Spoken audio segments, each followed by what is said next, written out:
All right, man. So the Cornhuskers have returned, or have they? They beat No, they suck. Colorado. Colorado. Colorado. Colorado. Colorado. This game was ugly from the beginning. I understand.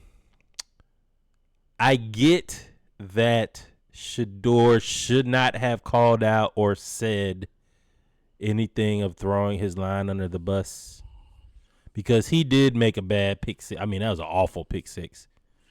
But man, you got destroyed from like snap one. And they just went up there to Nebraska and got beat down by the defense from Nebraska 28-10.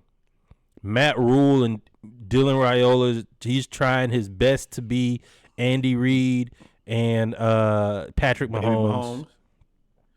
And they are going, to me, they're going to be in the same boat as Colorado was when they beat TCU and Colorado State last year. Okay. So let me help y'all out a little bit. Number one, Colorado, let me tell you what sucks. Your offensive line, it sucks. Awful. Your defense, it sucks. Yeah. To a certain degree, I'm going to have to be honest here. You made a lot of questionable coaching moves. The coaching or the strategy sucks. Shadeur, cool story. Your line didn't block. Let me let you know something. They know it, and we know it. It was no point for you to say it. Also, I don't agree with that. I don't agree with that because let me finish. I don't agree with that. Put a pin in that. Cool. Like I said, people who know that the offensive line sucks, they know because they're going to watch the tape. We know because we saw it happen. But the thing is, you still need those guys to at least get in the way for you for the rest of the season. Once you throw me under the bus, We'll throw you under that D tackle. Hey, bro. Shit. So Shadeur. And I'm not saying it's right, but I'm saying we're in this situation where we're getting a lot of spotlight because you and your dad. I might not have even been ready to play at this level yet. And I'm clearly not because I'm getting whooped. But you're only making it worse. And you're the quarterback. So you're supposed to hold it together. Yeah, but I mean, you like to bring up the fighting analogy. Imagine if somebody asked you a question or came up to you post-fight after you just got your ass whooped. I mean, just got whooped. And they come up to you post-fight and be like, hey, answer these questions, and you're supposed to hold it together. They were trying to compare Dylan Raiola to Shadeur. That was the whole thing. And Shadeur basically retorted and said, yo, how many times did Dylan Raiola get hit? He didn't get sacked. He didn't feel no pressure. He had one rollout where he was getting kind of felt some pressure.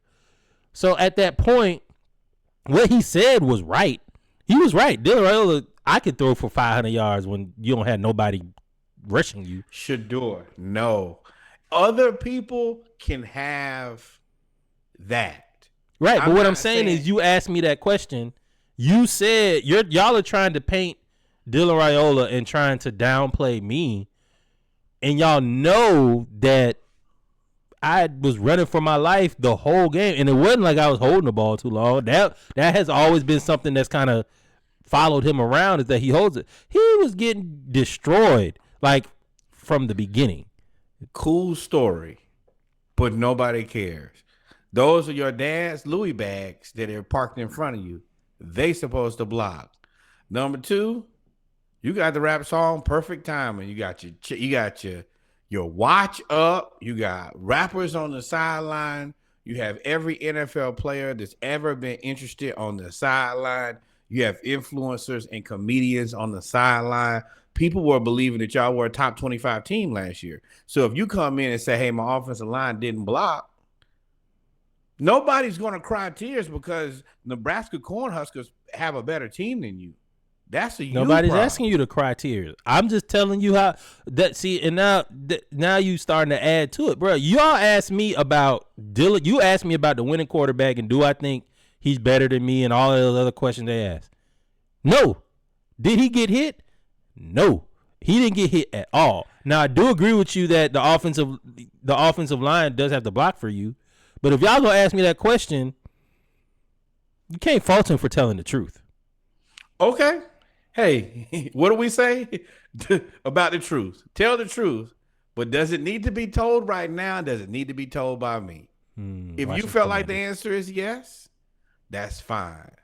But this only game 2, and you have not seen anywhere near your best competition, and both of these games have been rough. Wait till they are faster and stronger and bigger. What was going to be the difference? Whether they pissed off or not, they suck. They was going to I'm going to get beat up regardless, bruh. That's the part it's like, bruh, I'm going to get beat up regardless. I'm going to get this shit kicked out of me every week for the next 13 weeks. Well, that's also the reason that your NIL is $4.5 million. Heavy as the head, my boy. It is what it is, but that don't fall. I'm going to still say, hey, yeah. Dylan Raiola threw for 400 yards and 4 touchdowns because he was playing flag football. I, on the other hand, was playing Oklahoma drill with no line. Nobody thought that Nebraska was going to be a top 25 team last year. Your expectation. Nobody thought Colorado was going to be a top 25 team this year. You talking about last year? The team you assume got better, right? No, we had a whole preseason where we said it didn't get better. We literally just had a whole special where we said Colorado was not good. So what is the expectation for Colorado for the rest of the season? How many games do you think they win? How many games did you predict? 4? You said 4, right? Nah, maybe. That was your. As a matter of fact, that was your exact statement. Maybe 4. So like you, it's funny. You're relying on last year them being the top 25 team, and everybody this year said they're not going to be good. So the expectation is low. Where I think the expectation is high. If the expectation was low, then all if y'all had high expectations for Colorado, y'all are all stupid. I'm going to tell you what I thought the understanding was of expectation in Colorado was to be about a 500 team and try to go to a bowl game. That's high expectations for you. What did they win last year, Reggie? I don't know. I just want to make sure high expectation for you is them getting to a bowl game. 6 wins was yes to me. Yes, I don't think they get anywhere near 6 wins. All right. Yeah, I don't. People, the realistic expectation from everything and everybody that I talked to was Deion going into year 2. The team is 500. They go to a bowl game. That's a success. I don't think they get nowhere near a bowl game or near 6-6. That is about what I expected. I expected for them to have 4 or 5 wins. So my point is, you keep saying and hold on, because you keep cutting me off. Hold on, you keep saying top 25 last year, top 25 last year. Nobody assumed that they were going to be they weren't even ranked. So nobody thought they were top 25 this year. But they weren't even ranked. So I don't understand why you keep bringing up the top 25 from last year, I guess is what I'm trying to understand. Because because I've asked people, because I want to be fair and reasonable. I don't want to be the guy who's just like, I'm beating up on Deion. But I wanted to see, hey, what do you guys think is the realistic expectation? The majority of people who I talk to, hey, I think he wins. I think he goes 500. I think this team goes to a bowl game. I think that Nebraska is probably the worst team on their schedule. I'm looking at their schedule now. They might not win again. Yeah. Well, TCU, Baylor, Utah. No, hold on. Colorado State, not a guaranteed win.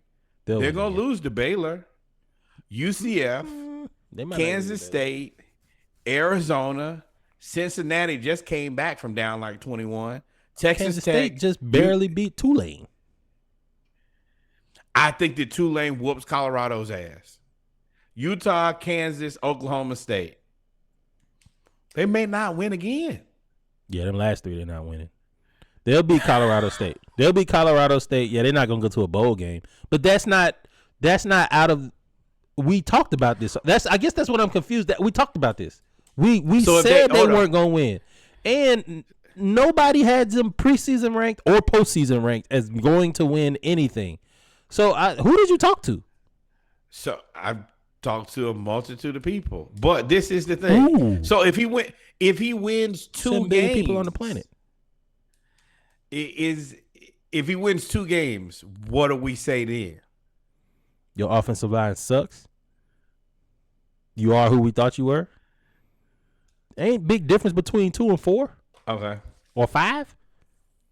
Ain't a big difference. Oh, I think it's a massive difference between 4. Like in this case, I think it's a massive difference because the competition is less.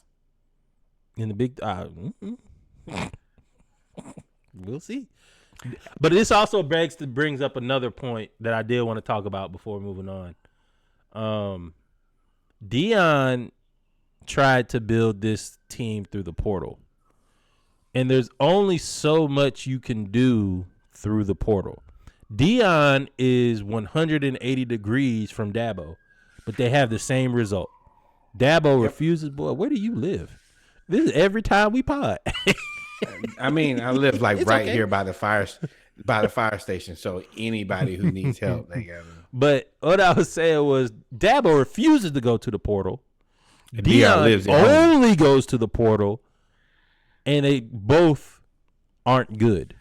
Deion, you can't build a team without recruiting. I know high schools, and you're supposed to be ahead of the curve, and you're trying to be ahead of the curve in high school recruiting. But let me tell you something about all those teams in the top 5. Oregon, Georgia, Alabama, hell, now Tennessee and Ohio State. They are going to have a top 5 recruiting class or top 10 recruiting class every year. Yep. You have to recruit. You fill in the edges through the portal. With the portal, yep. You can't be built on the portal. It's too especially much that in and O-line, out. Ain't no continuity. Yeah. Getting killed, getting your son murked out there. No consistency across the board. I think that, and I've seen the one thing. I know that Alabama didn't play great, but that GM they got over there, that guy, he really keeps that organization together. I think that's what Deion needs. Deion needs one more person between him. Well, when I say that, like he needs a catch-all person before you come to him. And that person needs to be like a football person first, though. But you also need to be like media trained and all of that. And then he needs that filter, I think. Because right now, number one, I think he has too much on his plate. And I think that it's wild, just the Wild West. And those two things together are very bad. Yeah, and you can't just recruit five stars and think you're gonna be okay. We just went through the NIL, and now we'll move on after this. But we just went through the NIL, right? You can't.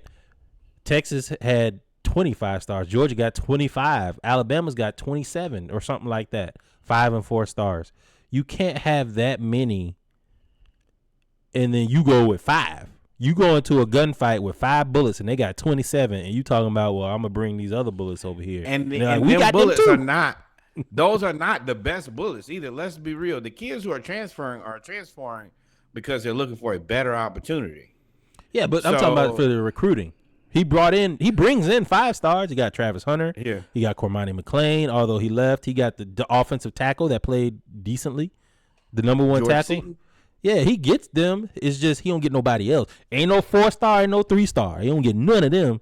And I'm like, come on, dog. You got to do that. And that's the other part. Physically, your team just doesn't match. Like that's the reason that all of this really don't matter is, the teams that are not great teams that he's going to play against, they're going to be so much more physically imposing on him. That kid from Nebraska, just like the kid from Colorado State last year who was good. Like, he wasn't the biggest kid in the world, but he just had a hot motor and he played aggressive. Same thing with that defensive end from Nebraska. He was big and he was fast, but he's not Let me tell you, that kid's he's not going to be the best guy you play against. And he destroyed y'all. Yeah, Utah going to give y'all work. Ooh, Utah going to beat y'all down. Oklahoma State, we saw what they just did. Kansas. Yeah, we did. They almost lost the bacon bits now. I agree with that. And then they showed up. and I don't like Colorado. You don't worry. Don't worry. But it's going to be interesting because it looks like he'll probably have less wins in this season than he will in his first season. I mean, he will have less wins in his second season than his first season. And the media and the people who spent the money are already chirping. And Shadeur, and rightfully so. And they spent a lot of money. Shiloh broke his arm, I believe, and Shadeur will be. But he's defensive back. He'll be back before the season is over. Now, should he? Probably not. Well, he's got to get exposure to try to make it to the pros. But let's move on. He's 27 years old, bro. You done played enough football that if they don't know what they're getting out of him by now, you don't know. Texas rolls Michigan in. Well, he's 23 and 27. Big difference now. Cam Rising 27. That's a big difference. But they call him a 7th-year senior. The Texas. Wait, hold on. What should they do? Like, follow, subscribe. Thank you, my friend. We in for it.